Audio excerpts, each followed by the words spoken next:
talk a little bit about the capsules. You know, mic choice is something that audio professionals have to deal with a lot of times, and you know, Zoom kind of gives you that flexibility to choose the perfect mic for the perfect scenario. We'd love to kind of go Mm. over that as well. We had talked a little bit about trying to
Hey everyone, welcome. My name is Bryan.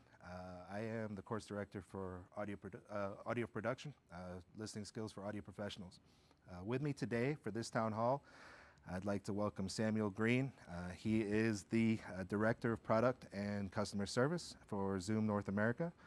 And welcome, Samuel. Thanks for joining us. Thank you very much for having me, Bryan. Happy to be here. Awesome. So I kind of like to have these as a, just a relaxed conversation. Obviously learn a little bit more about you and what you do, and maybe talk about the company you work at, which a lot of us are familiar with. So if you wouldn't mind, I'd love to go into your background. Where did you go to school? And what kind of led you down this path that ended up, with you working at Zoom? Sure. So I attended the State University of New York at Purchase, which is in Westchester County, a little north of New York City. And I went there for studio production, which was a music recording program. And I was very excited to be going there. And learning all about recording music, which to that point, I had done only on a very basic level at home. Even not really truly understanding what even an audio interface was, and all sorts of things like that. So I went to SUNY Purchase for 4 years. I got my bachelor's degree. And at the end of that 4 years, I absolutely loved recording audio. I loved having the knowledge I had and applying and talking about music. But I working in a studio didn't really seem to be my dream. So I was kind of racking my brain. What do I do with this skill set? I know I've gained all this audio knowledge. I love it. I love applying it. And I was looking into some live sound gigs, some film gigs. One thing I noticed by the end of my time in college is nobody had really told me what else I could do other than record music in a studio. And, now I was trying to find out what all those things are. And lucky enough, there are a bunch of things you could do. You could work in live production, whether that be theater or for music. You can go into the film world, where there's everything from people recording audio on set to editors working in studios and things in all sorts of different directions. Some corporate side things in audio as well. And I happened upon a job listing for a company who made audio recorders and was looking for customer support employees. And I was not very familiar with Zoom as a brand. I had seen a couple of their recorders. I got the job. I started, and this 1 month away from being. Samuel, if hold on 1 second. You seem to be breaking up a bit. Give it 1 second.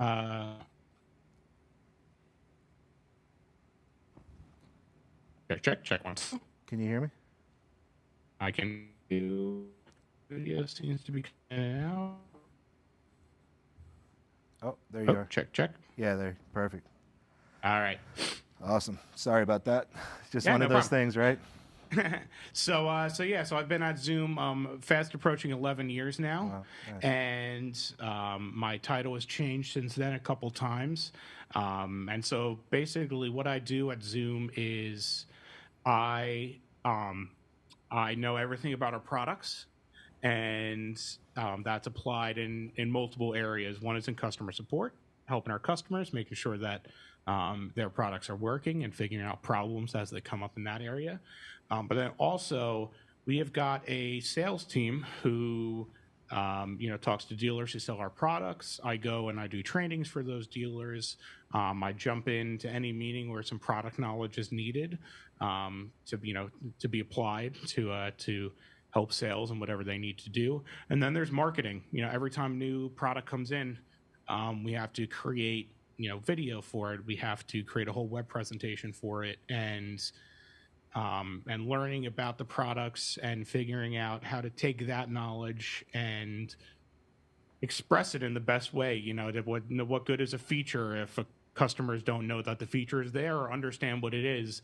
At the same time, we're living in a world where a lot of web is being viewed on a phone, and you can't have these paragraphs long explanation of these kind of features. So it's a fight to boil down information into its most concise form, while making sure that that information is still being conveyed. So I'm heavily involved in any of our marketing efforts in that sense, to make sure that we understand our products and that we are applying that knowledge and spreading it in the best way we possibly can. So there's a lot to unpack in what you were talking about, and I have two follow-up questions to that. The first is, obviously you have developed over the time at Zoom quite a vast knowledge of the product and the process that goes from conception to delivery. Was that part of the job description, or I guess where I'm going with this is, you have moved up within the company, and for the students that are watching at home, sometimes it's not always conveyed to them how they're supposed to be when they start working at a company. Obviously, you have good professionalism and all that, but did you have an idea of where you wanted to go within the company? Did you start making moves to try to position yourself to move up, or were you just like, you know what, I'm going to do the best I can at my job position at the time, and then if I get noticed, I get noticed? How did that go for you? Sure. So I'm going to flip it a little bit and say that I hire our customer support employees now. Okay. And I can tell you what I look for and what I see in the candidates that we hire that end up being successful, and it mirrors what I did myself. And now I get to watch others and attempt to mentor people through that process. The first thing I'll mention is during interviewing for a job at any company that's making audio products, is it's incredibly helpful to just do a little bit of research and have a base level of knowledge of what that company does and how they talk about their products. It just helps you make personal connections when you actually get in there. And once you're in there, all your professionalism, all that comes out, and then you get the job. Now what do? You've started in customer support at a company. I did that. I watched these other young people do this, and opportunities aren't served to you on a platter where they're like, oh, do you want to advance like this, and you say yes, and then it's given to you and you do it. It's not the way it ends up working. What ends up happening is you have to insert yourself into various situations, and that takes planning and learning. You spend your time learning about the product, working in whatever parts of the company you're able to get your hands in, and then that leads to these little opportunities that come up because you've put yourself in the middle of these situations. The opportunity comes, you do good at it.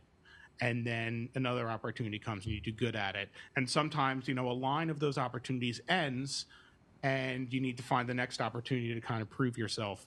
So, it's for me, people finding success in our company and similar companies, it's, you have to make yourself known. You have to have the knowledge so that when an opportunity comes, you can do well with it. And then when the opportunity comes, do well, be gracious about it. And those are the types of things that makes us say, hey, this person over here, it was helpful to have them around. We didn't even realize how helpful it would be. Let's have them around more often. And the more and more you get involved in those type of things, that's where you really grow in a company like ours. That's awesome. I think that's golden information, to be honest, because, coming to a school like this, you're obviously taught all the technical skills, and actually Full Still is doing a really good job of trying to prepare students for, the workplace as well. But, I'm sure, what you ended up doing from where you started is a perfect example of what I try to tell my students, which is be open-minded to everything that happens in the audio world, because you might have a preconceived notion of what you want to do when you get here, right? Or Yep. what you want to do when you graduate. And along the way, you run across a subject that you didn't know existed. And not only do you enjoy it, but you're doing really well at it. And if you're open to it, if you're open to that idea, all of a sudden, you're not working in a studio anymore. Now you want to do sound design, or now you want to work, in this field.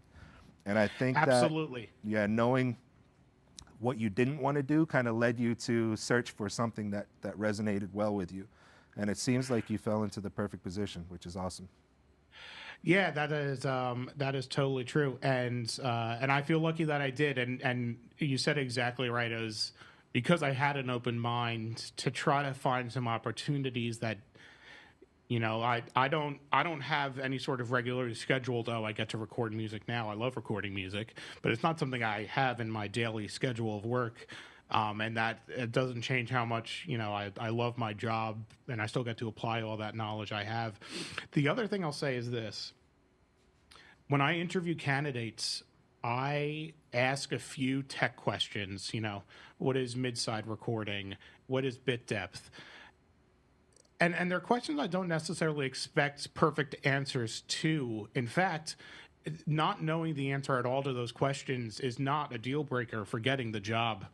I'm not interviewing you to make sure that you have all the audio knowledge I could possibly dream of. What I'm more interested in is, do you have the ability to grasp knowledge? Do you know what knowledge you have and what you don't? Um,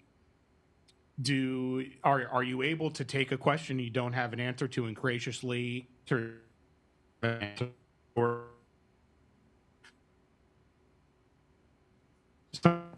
what knowledge you in dealing? No, Samuel, hold on one second. I'm sorry, you seem to be breaking up again. I think it's a Zoom thing, to be honest.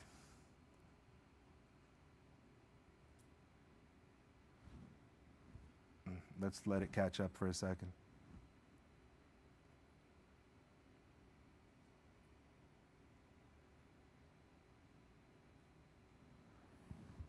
Oh, there you go. Check. Yeah, there you go. I love it. I love it when it goes from frozen to okay, we've caught up. So cool. Yeah, you were saying. Sorry about that. Yeah, no problem. So, I ask these technical questions. I don't expect perfect answers. When you're interviewing for a job, when you get the job and you're in there, it's about knowing what knowledge you have, what knowledge you don't have, having the ability to gain that knowledge. But when somebody asks you a question and you don't know the answer, they don't want you to pretend like you do. They want you to tell them that you don't know the answer.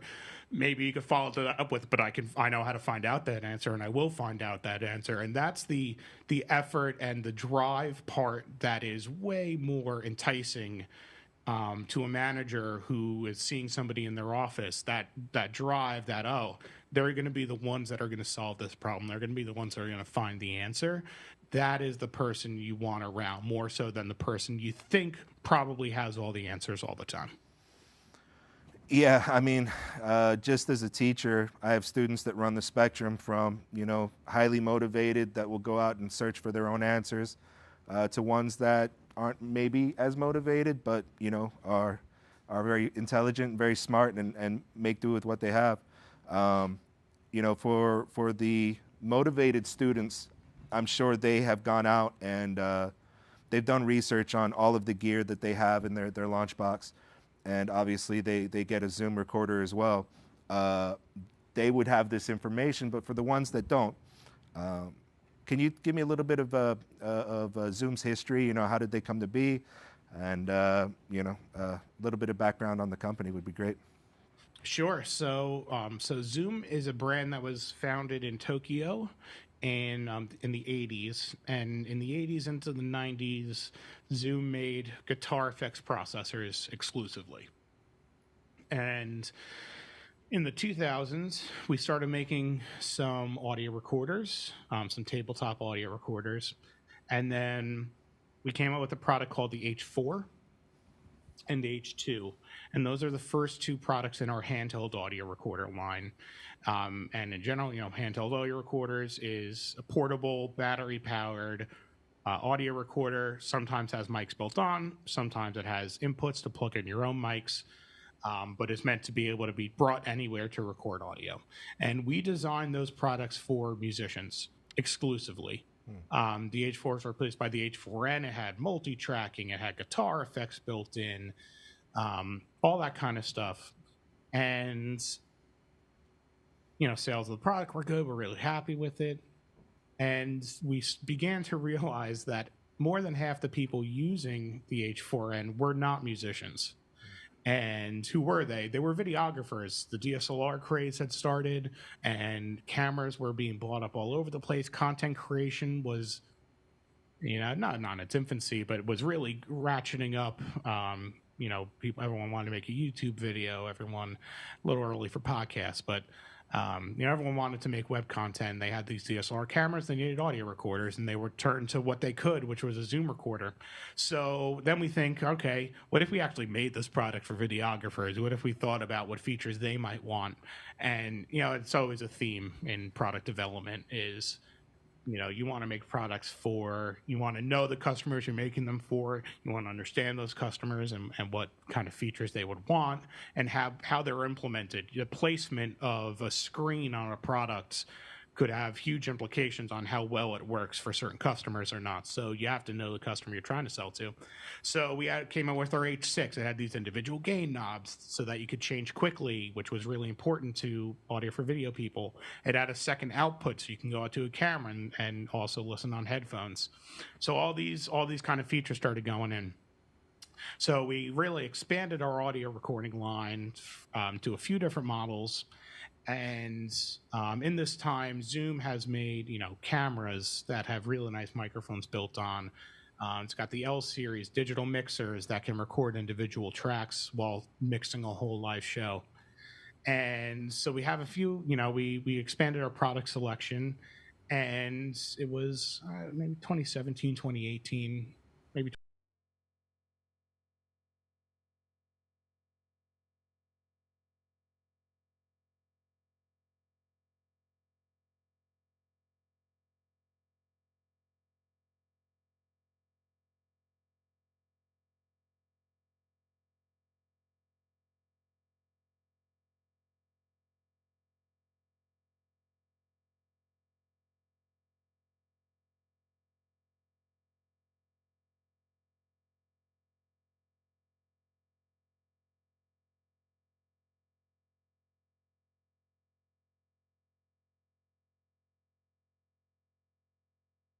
Usually boil down into those three product category or customer categories: musicians, audio for video people, and then your podcasters. And we've got some recorders that are specialized for individual. You know, but the podcast recorder, like I said, has these special features for that customer. We've got our F series video designed mainly for people doing audio for video with specialized features in that direction. And then the handheld audio recorders that are good in general for all types of users. So yeah, that's where Zoom is at. We've got these three, you know, main focused customer groups, and we've got products specialized in different ways and also products that are more generalized. One of the things I love about Zooms in general is that you've got these three basic categories, but within the unit itself, you've got all of these different ways that you can customize the product to, you know, fit the specific category they belong into. But then, you know, within those categories, you've got different genres that you can go into. So, you know, you've got mic selection, for instance. You got a bunch of different capsules. You know, what do you got? You got shotgun. What are some other capsules that you can put with these sorts of things? Sure. So you're talking about, so we have some recorders that have input capsules that you can put on and interchange between them. We've got XY stereo microphones that are great for general applications, but, you know, mainly music type of things. We've got shotgun microphones to put on there. We've got a capsule with 2 extra inputs, so you can get 2 of your own microphones going in there. But in general, we've got the capsules, and so that kind of turns the capsule track on these recorders into whatever you exactly need it to. But then you've also got these other inputs, and I'll switch over just to give a quick view of the H5 here that some of the students at Full Sail do have. So we've got up top that capsule connection that comes off, and we can put in one of our other microphones. But then we've got the 2 XLR TRS inputs. So that is going to be any microphone from shotgun microphone. So, and we'll talk audio for video first. So you've got your shotgun microphones. Those are for directional pickup, not distance. Common misnomer: shotgun microphones are not supposed to pick up at distance. They are supposed to narrowly pick up and try to cancel sound coming from the side. So you still want to try to be as close as you can to the subject. That's why when you see somebody holding the boom pole, they're right as close as they possibly can be to the person talking. But shotgun microphones are incredibly useful in any audio for video situation. Try to cancel out some of that side mic. Then you've got wireless mic packs that oftentimes can be plugged into here. And those come in all sorts of varieties, from lapel mics that you would hide on yourself to handheld mics in different applications. And then you've got your dynamic mics for not so much in audio for video. You use dynamic mics, but obviously in music, anybody that's mic'd up a drum kit, the Shure SM57 is a staple in that situation. And so you've got all the sorts of music mics that you might use, dynamic or condenser microphones that require phantom power.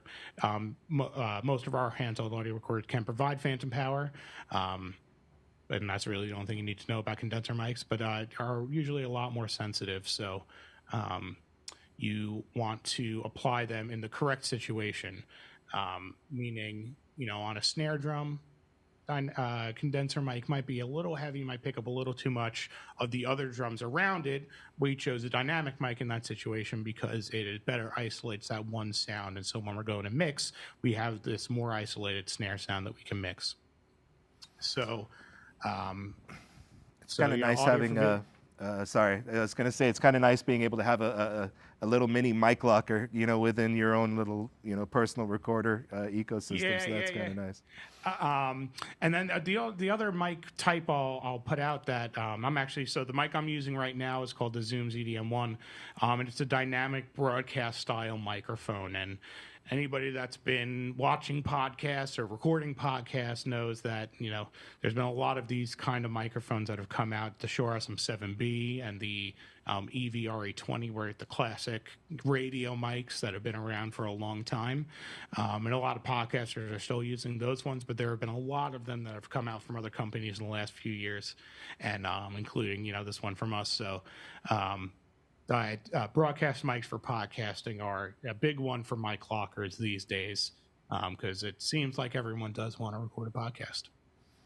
Have you noticed over the years? I mean, you've been with Zoom for 11 years now, so you've kind of seen them from their early stages in this particular field to where they are now. And obviously things blew up in during the pandemic and all that. But have you noticed that people are putting more of an emphasis now on the quality of sound that they're using with their content creation, podcasts and that sort of thing? Because I imagine that there was a stage where people weren't necessarily all that worried about the sound. As long as their video was okay, they could get by. I know, it was a trend in video games where they tried to go, high def with the sound, and then they realized gamers didn't really care, so they just to kind of save space, they backed off on the quality of sound for a bit, but now they're back up. Did you notice like a trend where people are starting to care more and more about the quality of audio that they're using for these things? For sure, and I wouldn't say it's a straight line. It's kind of fluctuated. Like you said, when I think really whenever anybody gets their first camera that they can record with, and these days it's mainly an iPhone, or some sort of smartphone is the first camera that they have access to. It's, I've got this piece of equipment that records video, and I'm going to start recording video with it, and I'm not really going to think about anything else. And so audio typically isn't a concern that comes up front and center for somebody who's just kind of trying to have fun because they now have a camera in their hand. And with the release of DSLRs, I think that was kind of a big problem, is that not a lot of people were worrying about the audio and kind of just hoping it would scrape by. I find most people agree with the thought that if you watch a video and the audio is very clear and you could hear it and what's going on in the video, but the video quality is subpar, people seem to be okay with that more so than you could have a video with beautiful video quality and the sounds harsh. There's like a weird high pitched noise, or there's a lot of low volume rumble. It sounds like the wind's in the microphone. People are way quicker to turn off that video than they are to turn off the one that had the good sound with the bad video. So I think most people agree with that. So, people began to realize that, and I think that's why they started seeking out audio recorders, and they started seeking out, handheld audio recorders that could be used portably along with their DSLR cameras, and so that was great. Now, so that was kind of the trend. All right, more people are worried about audio, trying to make sure they're capturing good audio. Then the smartphone cameras started getting as good as the DSLRs. At least at an amateur level, and I think that drove more people to be less concerned about audio again, because they have their camera and they don't even want to buy gear. Why would they be buying any sort of gear? They could just record the video on their phone. And then again, you had a lot of cases where videos are being ruined by bad audio. So now there's a lot more options for recording good audio on the phone, and whether that are wireless mics that can hook up directly via USB to the phone, little shotgun microphones that are able to plug into the phone, are kind of the basic level of how a typical content creator tries to improve their audio. And I think any content creator, once they're doing it for a little while, it hits them that they need to start worrying about their audio, and typically means they need to learn about audio as being step one. So the trends for me has gone up and down, and we're at a point now where although there's a lot of content creators and plenty that aren't as concerned about their audio, any ones that are doing a very high level content where they're consistently they're using it as a career. They're consistently getting the views that they need to be, make enough money and all that. Guaranteed those people are worried about their audio, because there is a subconscious thing that happens with bad audio where you think that the content is bad. And, your example about the video games, kind of realizing people didn't really care. I don't think that was ever actually true. I think that it's a subconscious thing. Right? It's not a conscious thing that, and if you ask a video game person right on the street, like, how concerned are you about the audio of your video game? They're probably not going to say that it's a major factor. But if you were to do some sort of blind test where people are playing a bunch of video games, some with great audio and some with bad, almost guaranteed that people with the good audio are going to, they're going to recognize that those games are better and more immersive. And when it's more immersive, it is more fun. Yeah. So whatever the application, music, video games, content going right onto YouTube or Instagram or whatever it is, the audio is going to be a major factor in how that content is judged.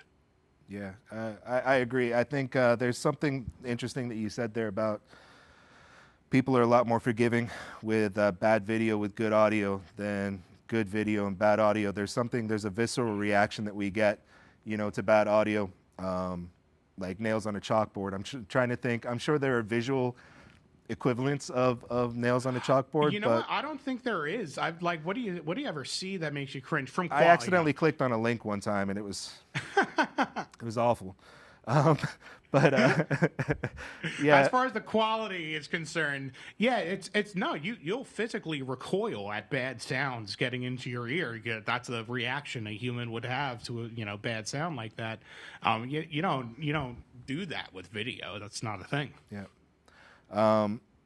Yeah, I think, and when I said that about video games earlier, basically the audio was never bad. It was just how in-depth, how immersive was the audio, and people were just not paying attention to it at the time. But, I agree. I think that if you do it right, sound is one of those things that you don't necessarily notice. It doesn't draw your attention unless it's like immersive audio where it's coming from behind you and that sort of thing.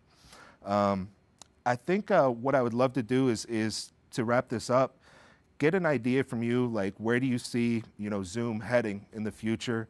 I know that you guys are doing some interesting things with 32-bit float, and would love to kind of get your perspective on that. Sure. So I think there might be two things I would say that kind of something that we think about a lot and direction we're going is, and the first one is related to what we just talked about, which is more and more people creating content with their phone, and you've got a handheld recorder like this, or like this H6 where we've got 4 XLR inputs plus the mics on top. And more and more people are trying to use their camera as their phone as their video camera, and there are some audio options coming out there that you can plug in lav mics and wireless and all this, but it's always limited in how many you can, how good a quality you can.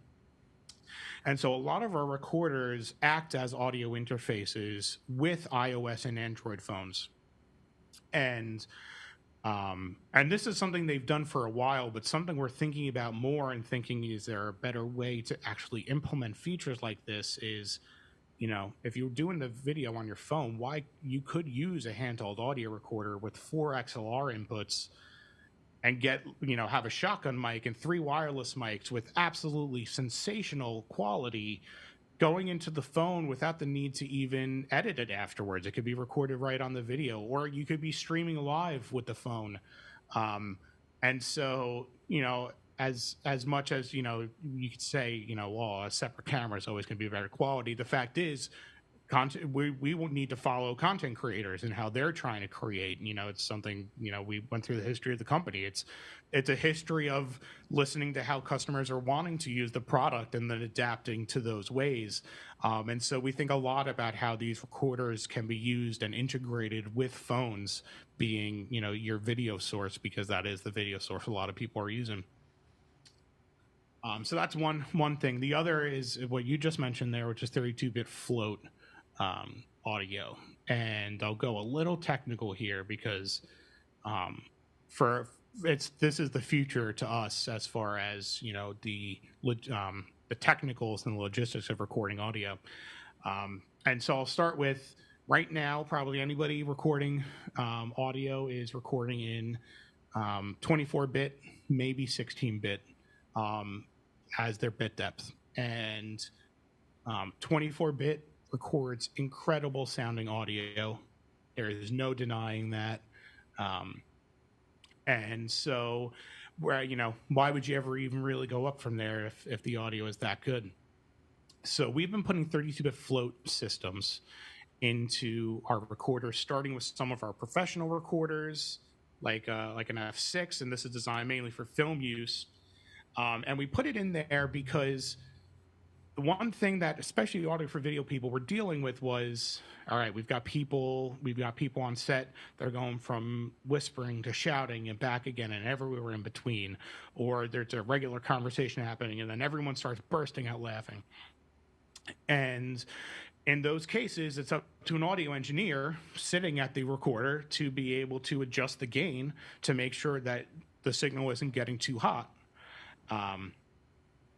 At the same time, you needed to make sure, in 24-bit, you need to make sure that you're recording a good volume of audio. Why don't you just set the gain so low that you'll never clip? Well, because if the volume is too low, you go into post-production and try to raise the volume to where it needs to be, and it's just noise.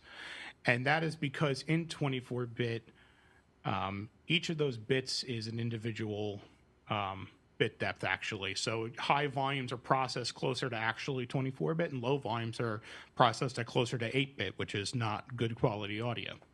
So you have this gain staging thing you always need to do. You always need to be looking at the meters and making sure that your levels are good. You're listening on your headphones, making sure everything is good all the time. Sound designers, trying to record fire and gunshots and all these different things, all too well. The volumes change suddenly. You need to make sure you capture everything at full quality. So those are the situations that inspired us to say, all right, 32-bit float we know can do a few things for us. It can give us a bigger dynamic range, which could mean that we can make that dynamic range big enough that you can't clip it. A microphone wouldn't be able to capture sound loud enough for you to clip it. And the float in 32-bit float means that there is no distinction between the bits. The entire dynamic range is going to be recorded at an equal quality rather than at, higher volumes getting recorded at a higher quality. So I put all this together in a recorder, and what happens? So the first thing is, in 32-bit float on these recorders, you don't have to set your gain at all. There is no gain adjustment. It's a difficult concept for myself, for any audio engineer, because you plug in a mic and you set the gain. It's what you do. It's what you've done every single time you've ever plugged in a microphone before. And when you're recording a 32-bit float, you just don't need to do that. You will have some sort of fader adjustment, and you could change the volume in your headphones. But the audio recorded to your SD card, it's not going to be clipped. It's not going to be recorded too low. And so as long as we plug in the microphones, we have an SD card in there, and we hit the record button, we know that we're going to get audio that we're going to be able to use in post-production. It means we don't need to be using limiters to make sure we don't clip. It means we don't have to be looking constantly at the meters to make sure we're not going into the red. To us, it was like, this makes a whole lot of sense. Why wouldn't we want to be recording like this? It's protects us from making mistakes. It makes it so that we don't have to, a lot of times you got to walk away from the recorder, especially in the film world. You're recording a car scene. They might tell you to put the recorder, hit record, and watch it drive away. 32-bit float is an incredible technology to, make that kind of situation a lot safer. You're going to get the audio that you need. So we started putting it in professional video recording products, and it's we've had it in multiple now. It's been a few years that we've been doing that, but now we're putting it into more of the handheld stuff, like the H6 Essential here has 32-bit float recording. You'll notice the difference between these two. The biggest one is that this one's got gain knobs and this one doesn't. You just arm the track and you hit record. So we've got in professional products, and we've been moving that technology into more consumer level products. There are no compatibility issues with any DAWs. A lot of DAWs have been running 32-bit float sessions for many, many years because of the advantages in plug-in processing that, when you have the more extra headroom with 32-bit float. We're just doing it at the time of recording to get the benefits of it then in these recorders, but the software has generally already been running, these 32-bit float sessions. So there's no compatibility issues. Sometimes people bring up a space concern. 32-bit float files are 33% bigger than 24-bit files. Anybody that's worked in video, would understand that video files are way bigger than audio files. And storage space is a concern sometimes with audio files. These recorders, take a terabyte card at this point. It's not, space is not really a concern. And so you're left with this recording system that is safe, it's easier to use, and you get better quality out of it. What's brilliant about it all is that we're finally at a point now where you can have as good a quality recording as you can without needing to worry about that space, because now we can fit an incredible amount of information on a relatively small chip. And I think what that does is it allows you to move on from worrying about size to quality and start looking at, quality of life improvements. And one of those is, how can we make someone who's recording audio more efficient at what they do? Anybody who's done any field recording knows how much time is spent making sure that, your gain levels are good, nothing's clipping. There's nothing worse than getting back to your studio and realizing that, for the last 3 hours, someone had knocked the input level up too high and everything is distorted.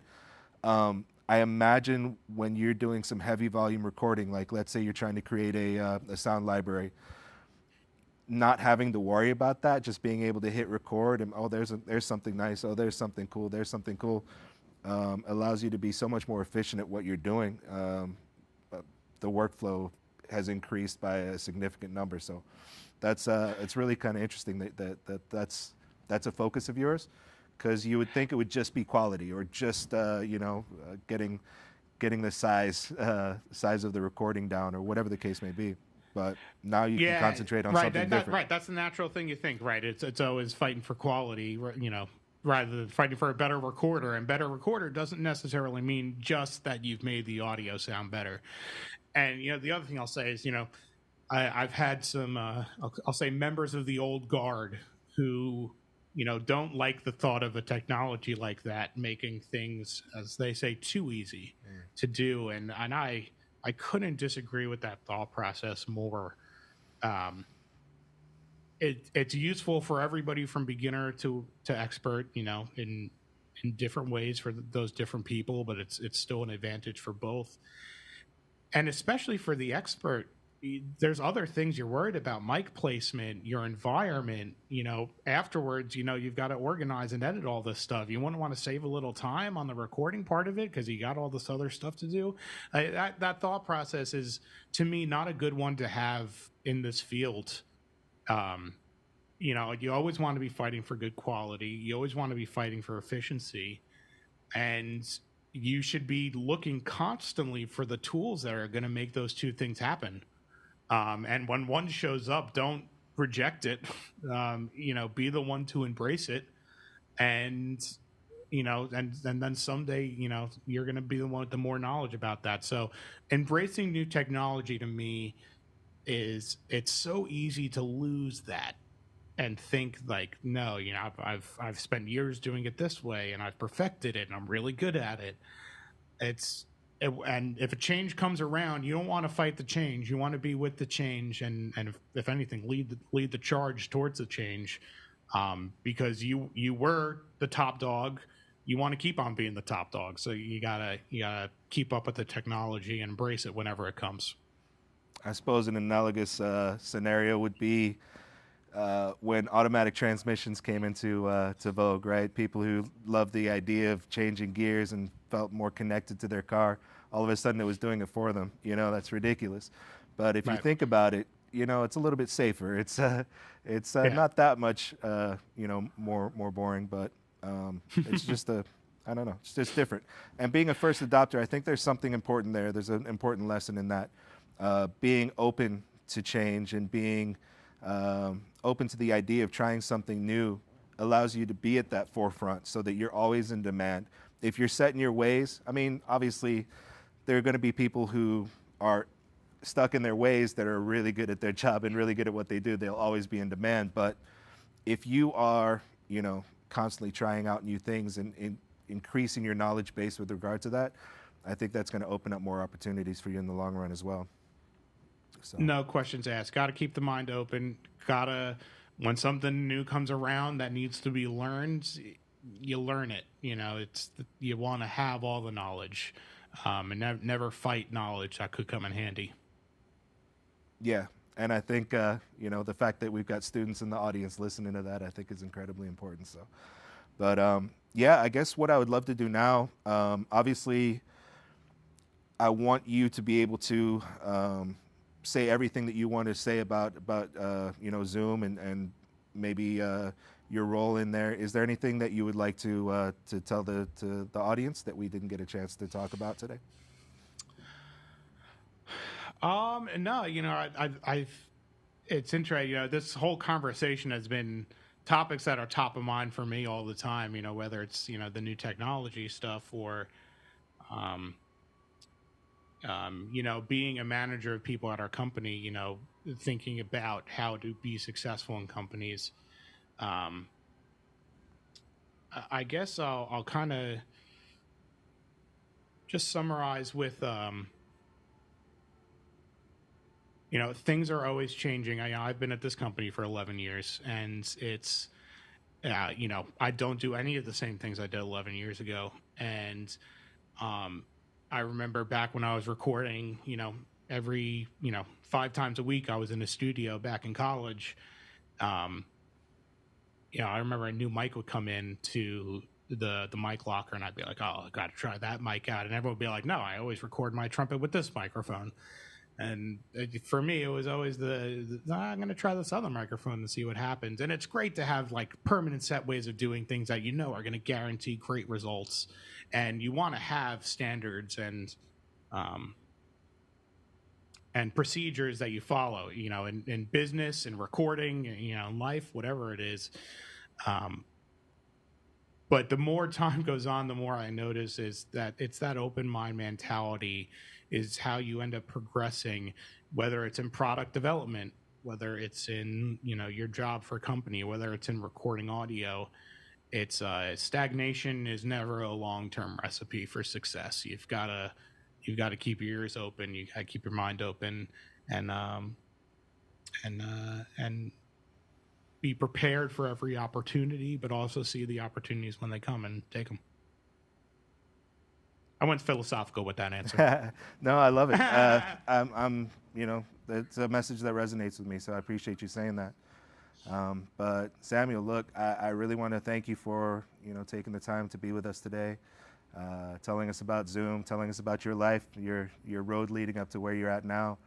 You know, and so yeah, thank you so much.